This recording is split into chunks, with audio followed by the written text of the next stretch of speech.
Engineering ဒါမှမဟုတ် Medical Science နဲ့ဂျပန်မှာ Master တက်ချင်တဲ့သူတွေအတွက် Niigata University ကိုတည်ထားတယ်ပါတယ်။ Niigata University မှာ Engineering နဲ့ Medical Science အပါအဝင် Graduate School Programs တွေကို English လို့သင်ယူနိုင်တဲ့အခွင့်အရေးတွေရှိပါတယ်။ဂျပန်မှာ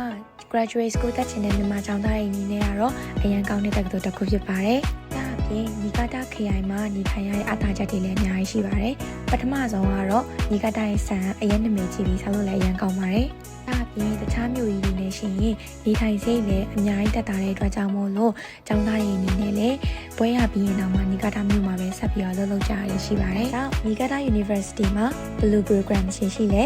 ဘယ်လိုရှောက်ရမလဲscholarship အခွင့်အရေးတွေရောဘယ်လောက်ရှိလဲဆိုတာနဲ့ပတ်သက်ပြီးတော့အသေးစိတ်သိချင်တယ်ဆိုရင်လာမယ့် August